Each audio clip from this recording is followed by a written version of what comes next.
All right, welcome to the episode of Real Estate versus Technology. I'm your host, Norman Kinsey. We have our co-host, Mr. Dan Gandy. Welcome, Dan. Glad to be here. Dude, where's your liquid death, bro? Before we got on the show, he was drinking some liquid death, and there it is. There it is. It's actually water, so check it out. That's for a whole other story. So before we before we actually tell you who our special guest is today, we want to go ahead and encourage everyone to like this episode, subscribe, hit that notification bell if you're on YouTube, and comment below with what you learned because you're going to learn something new today. We got a guy who's coming to us all the way from OC Realtor. He's coming actually from California. This individual is making real estate simple. He does some really cool videos. I have his Instagram pulled up here. I'm going to put it behind me, but I might have to put his TikTok up because he's actually doing a better job on TikTok than he is on his Instagram. We have...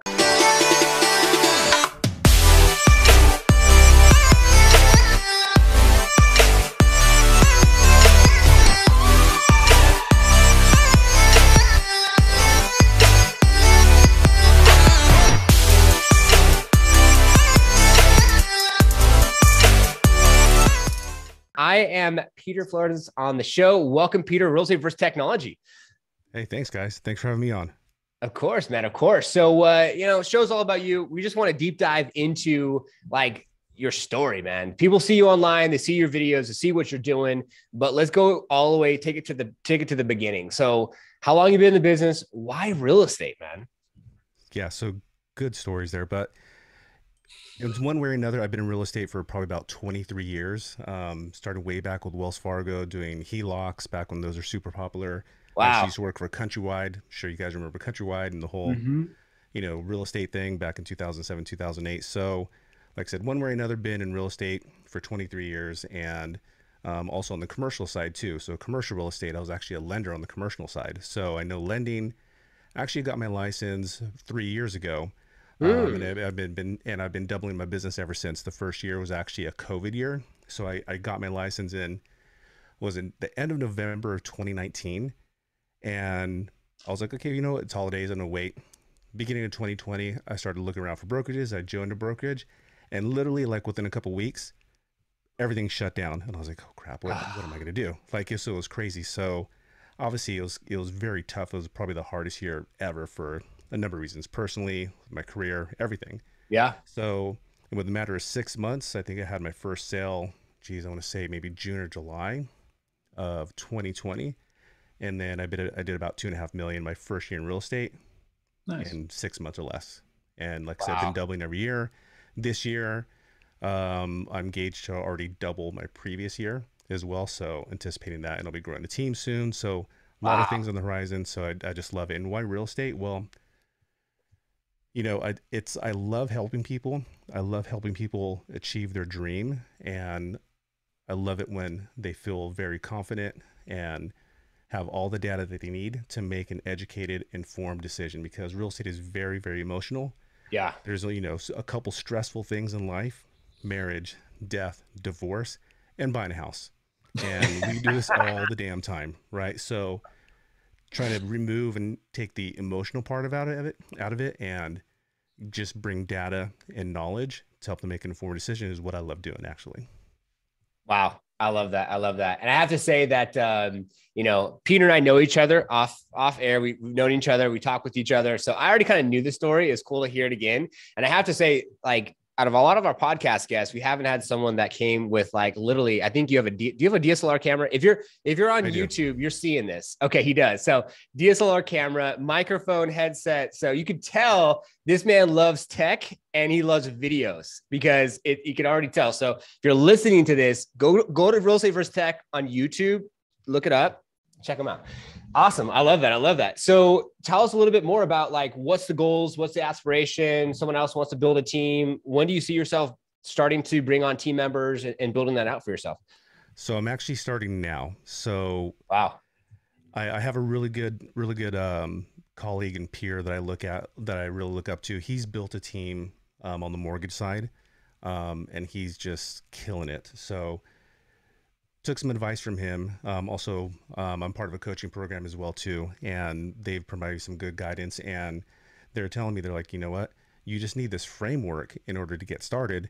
After that, if you don't start building your team, it's just an excuse. You have no excuse after that. So building out an entire framework of basically standard operating procedures once they actually start being in production. But not only that too, having an actual training program for the first 90 days, like the first days, first 4 weeks, this day by day, this is what you do.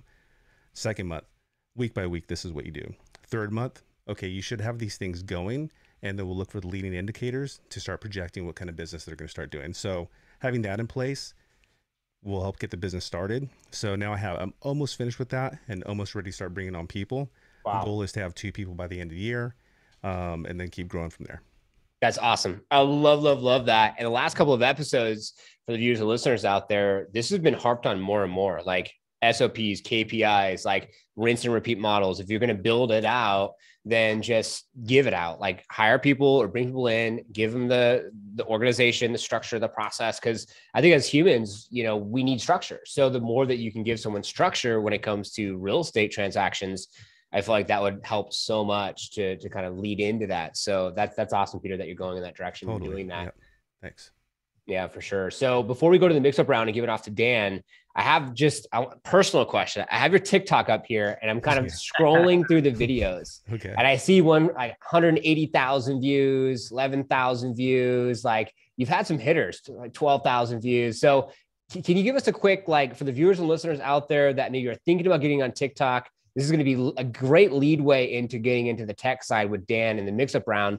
Like what's been a success story from one of the videos, either someone that reached out, wants to transact or wants later to transact, or give us one of the testimonials so people could be inspired to start maybe getting on TikTok and doing videos for themselves. Yeah. First of all, if you're not on TikTok, regardless of what industry you're in, if you're a mortgage lender or real estate, escrow, title, whatever, and you're worried about not being able to find content, that's BS, because you have stuff to talk about.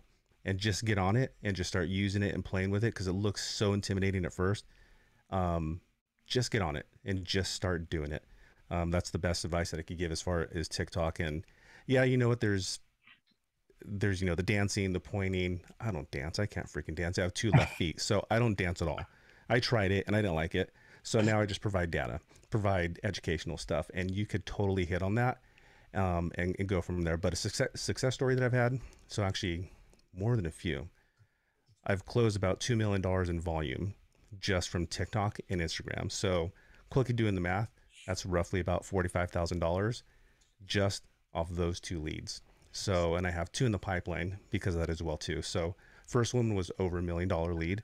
Next one is about 920,000, 970,000. Can't remember exactly, but just one on Instagram, one on TikTok, and more reaching out as well too. So if you have people telling me, oh, whatever, you can't do business on Instagram or you can't do business on TikTok, you're not going to get leads, BS. Have them talk to me. Wow. I love that. So links down below, check them out, follow them. It's short form content. You're seeing tons of content now. It's short form. It could be 15, it could be 30 seconds, it could be a minute. And it's just impactful, valuable stuff that people could use before, making their biggest transactional, decision of their life. So I'm going to go ahead and give it off to Dan for the mix-up round, and we're going to deep dive a little bit more into this. Have fun, Dan. Yeah. Thank you. So Peter, let's talk about some of those systems and tech that you use. Is there any operational tools that you use, project management software, anything that you could enlighten us with? Sure. So one of my favorite things, so since we're, kind of talking about content, one of my favorite things to use to plan out content, because now I'm getting to a point where I'm pushing out a lot, is Trello, Trello, and it's free. So Trello, it basically is a project management board. So you could have people that could collaborate. So I have you 2 on here on the board and just spitting out ideas. We could put them on a board, content board. Everybody can comment. But the way I'm using it is basically I have my ideas, so it's on my phone, on my iPad, on my computer, everywhere. So say get a good idea wherever I'm at. I just put it into Trello and it's the brainstorming. Okay. Once I do that, I clean it up, script it out, and then I move it on to filming. After it's filmed, then I move it on to posted. So that way I know exactly what I posted, exactly what I've done. If I ever run out of content ideas, just go back to what I've posted before, redo it again. Nobody's going to know, and go back and post it again. You're not going that deep on the phone. feed. Yeah, exactly. And I've reposted stuff all the time on my TikTok and Instagram. So repost stuff if you need to. And then in terms of lead generation outside of social media or video, are you using any paid sources to generate any leads, direct mail? Like what's your marketing mix?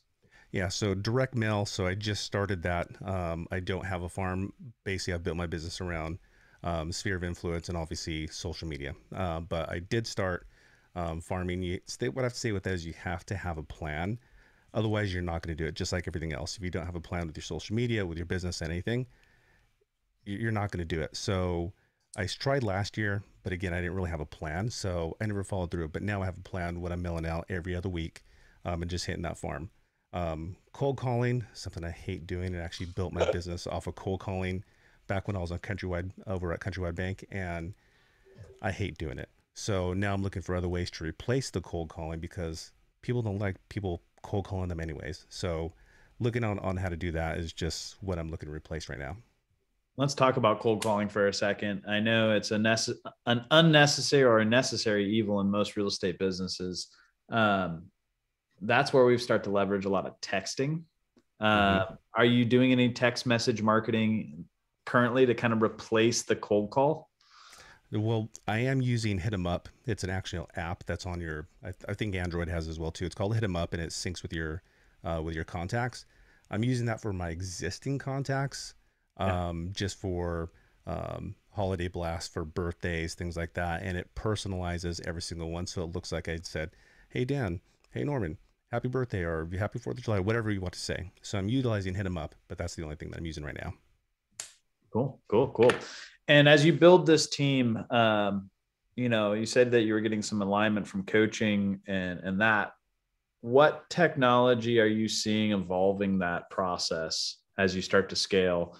You talked about training. Are you doing it on Kajabi? Are you doing video? What are you doing to set up those systems? Yeah, so video is one that I'll be doing eventually once the team is scaled out to a point where I can't really start coaching every single person every single time they join.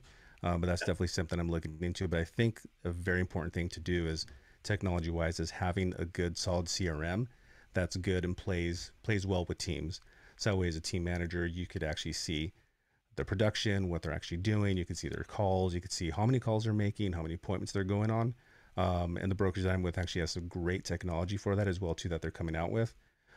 So I would say utilizing a good CRM that's all encompassing is all that data is very, very key. So you can see the insights and project for your business. No, love it. Well, back over to Norm, and that was a good mix-up round. Awesome.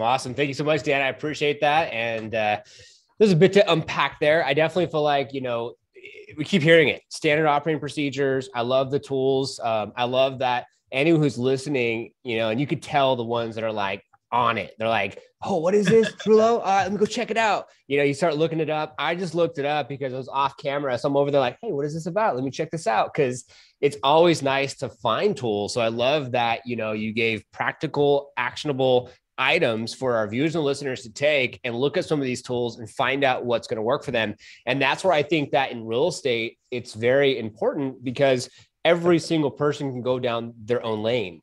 And we have amazing guests like yourself, Peter, that have a lane. And it's just like someone out there might want to follow your lane or might want to join your team. Link down below. No. So exactly. You never know, right? You never know. So I absolutely love that. These are some amazing tools for our viewers and listeners to think about using for themselves. So have some good questions to end out before we open up the floor to you for the end of the show. So expert. So when you film the content that adds value in the back of your mind, do you have any kind of thought process of like ideal type of client or specific content around the area that you serve? Like what's kind of the methodology behind the madness of the videos that you film and the direction you're going into for topics? Yeah. So for topics, like I said, I just want to be educational, and as being involved in real estate, there's so many things that we know that we think everybody else knows.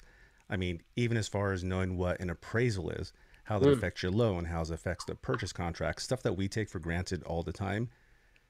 It's not common knowledge for everybody. Yes. So just try to remember that, which I really struggled with. I was like, nobody wants to hear about appraisals. Nobody wants to know how to buy a rental property. Nobody knows, but it's because I know it and nobody else does. You know, it's not commonplace, which we think it is, because you're surrounded by all these real estate agents. So we always think that. So just kind of separate yourself from outside the industry and trying to figure out and thinking about what would people want to know about my job, regardless of how boring or dry it seems. People want to know, right? So yeah. And you have good experience because you were a lender, right? And you worked in the mortgage business.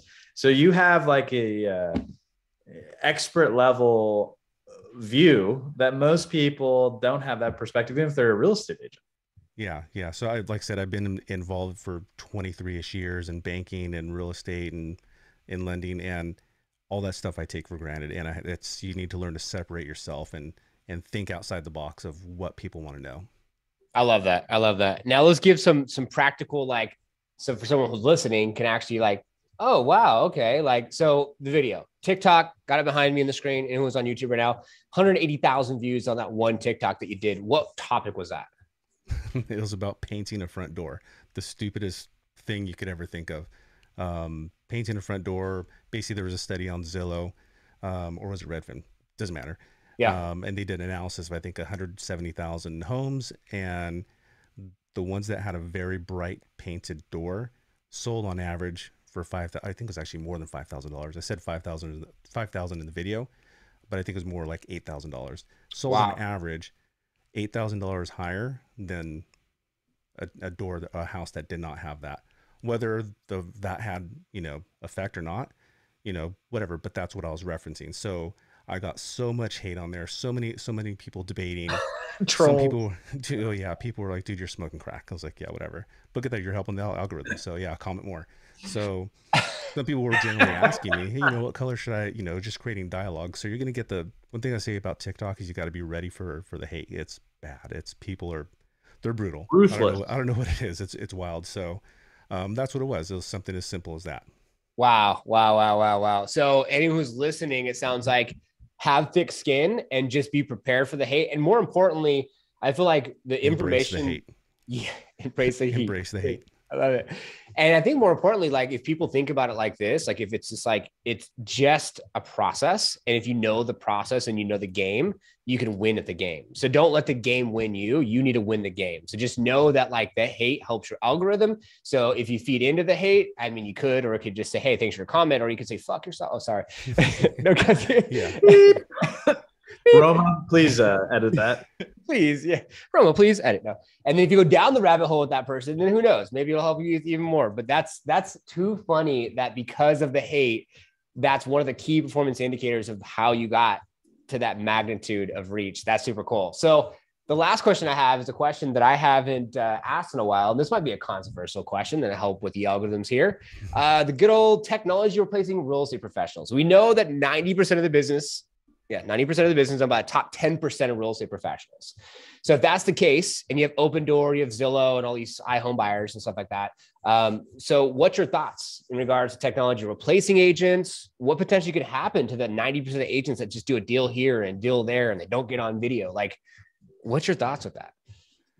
So yeah, two things there. So the people who aren't willing to put themselves out there and do some sort of video content on social media, eventually you're going to be irrelevant. Plain and simple. Sorry. But as far as, the big corporations like Zillow's, Open Door, well, Zillow's not even in that business really right now. Open Door, Redfin, whatever it may be. They are probably going to take away a little bit of market share, but it's probably going to take away the people who are doing, 1 to 2 transaction, the hobbyists, the people who have their license to help out a friend or whatever it may be. But the true players out there who are doing 90% of the business out there, they may take a little bit of a hit, but it's not going to be much because real estate is a people business. It's a trust business. And if you can't trust somebody with the biggest asset of your life, I mean, it's going to be a lot harder. So, I mean, what's legalzoom.com, you know what I mean? They could do little templates, but it's not personalized. It's not exactly what you want. So with a real estate agent, they're going to be able to guide you and help you out with the biggest purchase of your life. So yes, it's going to take away business, but I don't think it's going to take away as much as people think. I love that. Absolutely love that. So get on video. And that's one thing that technology will never replace is like the emotion behind it, because people forget what you said and did, but they won't forget the way you made them feel. So they're feeling something from that whole process of your videos or getting educated or whatever.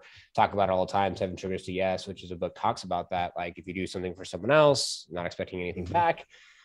Hey, Peter, you've done a great job with all your videos. I love it, man. Like I'm ready to buy a house now. You're hired. Yeah. You're hired. Yeah. So I'll say something about that is the reason why is I think of your video content as your digital resume. Okay. I forgot where I heard this from, but basically it takes 6 minutes for somebody to form a bond with you after they've been watching you on video. So once they come to you, they're ready to transact with you. You probably don't even need to interview for the job. You've already done all your interviewing. They know who you are. They've already looked at your resume and they have that bond with you already. And believe it or not, it's almost like it's not, I don't want to say starstruck, but you're like, it's a little bit different. It's hard to explain, but once you've seen somebody on video so many times, you feel like you know them. You already have that bond where, yes, like I said, you're not interviewing at all. You pretty much already have a job.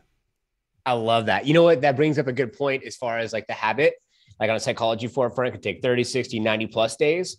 If you're just consistent with your videos for 90 plus days and you do something twice a week, 3 times a week, every single day, whatever, people are going to start to look for your content and want to watch it. And it's going to be part of a habit, just like TV shows. People get sucked in these TV shows. They watch them just all throughout because they get sucked into the storyline, the plot, or whatever. Right. So I love that. That just brought that back to my attention.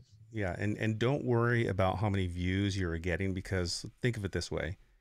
Think if you have a stadium or auditorium filled with 50 people. Okay. Now multiply that to 100, now 1,000, now 10,000. Say one of your videos gets 10,000 views. You were just able to speak to 10,000 people for 30 seconds. You can't do that right now as easily as you can on social media. So people get caught up in the numbers. Just push out valuable content and you'll start growing. When people find valuable information or they find a bond, they'll reach out to you. In case in point, one of my friends who I hadn't talked to for about 2 years just randomly reached out to social media and on social media and said, "Hey, Peter, I need to sell my house. Can you help me?" And I literally hadn't talked to the person for 2 years. I never even knew they were looking at my stuff. But if it hadn't been for social media, they probably would have never reached out to me. Wow. I absolutely love that. And the last thing I'll leave with before we get into, how you want to end the show and leave for our viewers and listeners, the last bit of the show is a background that looks really like you can see with your TikTok, the background is like, has really vibrant colors. And I've been doing that. And I've seen personally my views really go up. I mean, just for viewers and listeners out there, I have maybe 500 followers. So I start my Instagram back over again. I reached like 23,000 people last past week. So it doesn't matter how many followers you have. It just matters about the way that you're putting out content. Even with Dan, I've seen him now do like the green and the backdrop is super eye catching. Yeah, and it makes such a big difference. I absolutely love that. And speaking of that, I want to put the camera angle on Peter. So we're going to see his awesome backdrop, and his camera went off for a second. I was like, all right, I got to keep on talking. Hope he comes back. Yeah, but you're back. So what would you like to leave for our viewers and listeners as we end today's podcast episode? So regardless of what you're doing, whether it be social media, cold calling, mailing, whatever it is, just get started, because nobody wishes that they started later. Everybody wishes that they started earlier. So start now. Doesn't matter. Just get in it and start doing it. Wow. I love that. I love that. Peter, thanks so much for being on the show today. This is awesome. It's been a pleasure, man. Thanks for having me. Yeah, likewise. Likewise. We've been talking about this for quite a while, and you reached out to us yesterday. I'm glad that we did it. Dan, thanks as always for co-hosting. Yeah, Peter, great to meet you. Best of luck with everything. I am following you now. Thanks. I'll follow you back. Anybody out there follows me, I'll follow you back too. So thank you. And thanks to all of our viewers and listeners, as it is our intention for you to take what you learned from our episodes, have more massive success. Now comment below with what you learned. And a side note, you will be capped out at only 7,500 followers on Instagram. So follow wisely, and we will see you on the next one. Thank you for watching Real Estate vs. Technology, this week's brand new episode, and making it to the end, your real one. If you haven't already done so, be sure to subscribe to our YouTube channel, hit the notification bell so you'll be notified for new episodes that come out every single week on Fridays at 3:30 Pacific Standard Time. Also, if you comment on this episode and you like the episode, you'll help this episode get out to more individuals. And if you want to join our Facebook group page, just click a link. It's a Facebook icon on our profile page here on our YouTube channel. Join our group page, network with individuals all across the world, and share what technology you're using to grow your business. The next link is to join our Real Estate vs. Technology brand new IG or Instagram page. If you go on any of our stories, you can see who's going to be on Real Estate vs. Technology before it actually goes live on our YouTube channel. And the last link would be if you want to be on an episode of Real Estate vs. Technology. You pick a date and a time. We'll deep dive into your story and technology you're using to share that with other individuals that view our episodes weekly to inspire, enlighten, show up, and show out for people that love to watch these type of podcasts to have more success in their own business. Thank you so much for your continued support. We appreciate it. We will see you on the next one.